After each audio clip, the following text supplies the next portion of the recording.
Hey Facebook, happy Thursday. I am back in the car again today, coming to you live from a parking lot in front of a Staples somewhere between Hartford and Torrington. So, very exciting location. One of the things that I am struck by today is the speed with which summer weeks go by. It feels like yesterday that I was coming to you from soggy DC. I'm very happy to be back in Connecticut, particularly as the weather has cooled down and the humidity has dropped. We can enjoy New England summer a little bit, at least what we think of as the ideal New England summer, maybe not always the reality. Another thing I wanted to add about sort of just summer is that, I don't know about you, but I have fallen into what I call my summer trap, which I fall into most summers, which is the beginning of it, thinking, I'm going to catch up on reading, I'm going to be able to do some research, I'm going to hang out with my kids more, have long conversations, and then it just turns out the time disappears, and it takes me back to a time when my kids were young and I was working, and summertime could sometimes be a time of intense pressure because on top of everything else that you're trying to do, you're trying to make everything really fun for your kids because it's summer and everything is supposed to be heightened and fun in the summer. And I just wanted to sort of note the fact that sometimes that adds pressure to a family. And so I hope you're all taking easy ways to just take a deep breath and enjoy the summer weather and not fall for, I think, what social media sometimes creates about all the great fun that everybody else is having. So I'm thinking about that as I myself realize that I think I'm going to get so much more time in the summer to do things than is really realistic. So one of the things that I have done in the last week is I had my first special session on Monday, and this one was statutorily required, or at least required, it had to happen on Monday because it was our veto session. Wasn't clear earlier on whether the governor was going to veto anything, but he did veto 3 bills, and so if we were going to override them, which we did not in the end, we had to do it on Monday, July 22nd. So we met in order to consider, he vetoed 3 bills. 2 of them were fairly minor, one having to do with the penalty for stealing used vegetable oil, and another having to do with the timing with which residential real estate agents have to disclose who they're working for. And so those 2 were fairly non-controversial, in part because they were small bills. The third one first of all, was a bigger deal because it was part of a major piece of legislation, and it was one of the big priorities for our caucus, certainly this year, which was workforce development. And one of the things that I think is really important, and that we have focused on how to invest in training people in Connecticut for the jobs that are available today, and to try to bring in the kinds of industries that can help us grow in the future. So that was an important bill. Unfortunately, it had some language in it that the governor did not like, and so he vetoed it.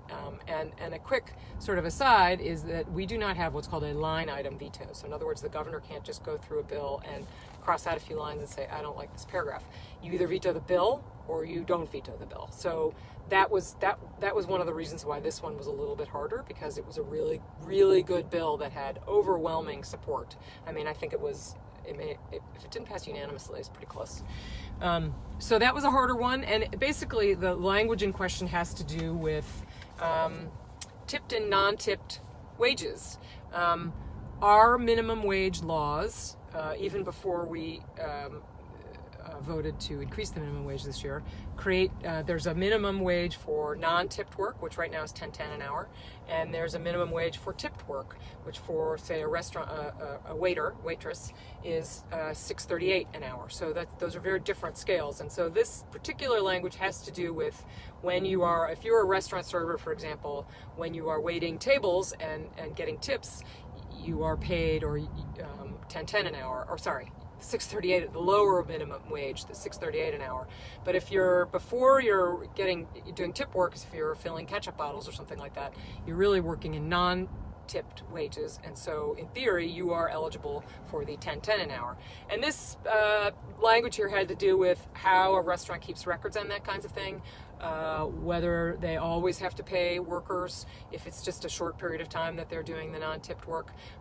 It was a little complicated, but also important, because we certainly don't want workers to be, that's a low, $6.38 an hour is not much. And as you probably recall, in the minimum wage legislation that we passed, we did maintain a big distinction between tipped wages, which we did not increase because of a belief, among other things, that they keep better pace with inflation. But the non-tipped wages, we did. So at the end of the day, we did not override the governor's veto. So that was a disappointment on the workforce development, but I am optimistic that we will, in short order, pass that piece of the rest of that legislation again. And as I understand it, we're working hard on compromise language to address the very specific issue that the governor was objecting to. Representative Michelle Cook and I this week also met with the DCF in Torrington, which was a great meeting. The new commissioner of DCF, who is really doing a fabulous job, is making the rounds to hear issues from the various offices throughout the state. And so this was part of her listening tour. And for me in particular, it was really great to be there and listen to the kinds of concerns and the kinds of issues that DCF deals with. I have some, when I was involved with a domestic violence agency, we often had people working in the agency who had experience in DCF, and it is searing. It is a really hard job. It can be very deeply rewarding. It can also be searing, and so making sure that we listen to how things work out on the ground for these workers and who choose to do this work to serve children and families is really important. And a nice feature of this meeting is that they made a point of upholding several of the people in that office who had done extraordinary work on behalf of their clients. And it was very moving, and it was really nice for me to be there and to participate in that.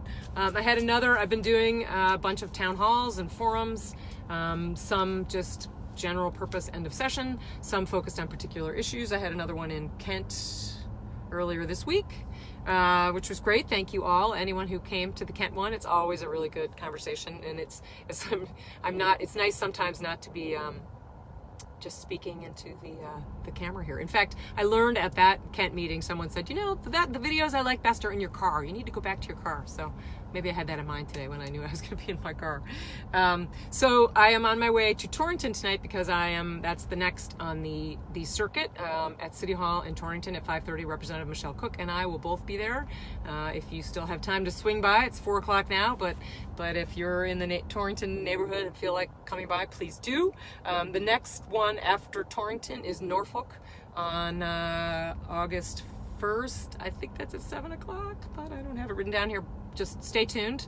I'll make sure to keep everybody informed, and I'm working on scheduling a couple more that are particularly focused on issues in those towns, and so a couple other things have to get lined up before I can schedule those. Another couple upcoming things. Don't miss the end of Railroad Days in Canaan. It's super fun. I will be there on Saturday, and of course I wouldn't want to miss the run on Sunday. So if you're a runner or a spectator of runs, come join for Sunday. I hope you get some good weather. That should be always fun. Oh, and finally, tomorrow I will be participating with other regional legislatures in Co-Park in Torrington on the anniversary, an event to commemorate the Korean War armistice. That's at 12:30 in Co-Park. And the Veterans Association there, I was noting particularly that if anyone has an American flag that's torn, faded, or damaged, they can bring it to the ceremony, and the Veterans Organization will make sure that it gets retired appropriately. So that's a really nice service. So hope to see you all soon. Have a great weekend. Bye, Facebook.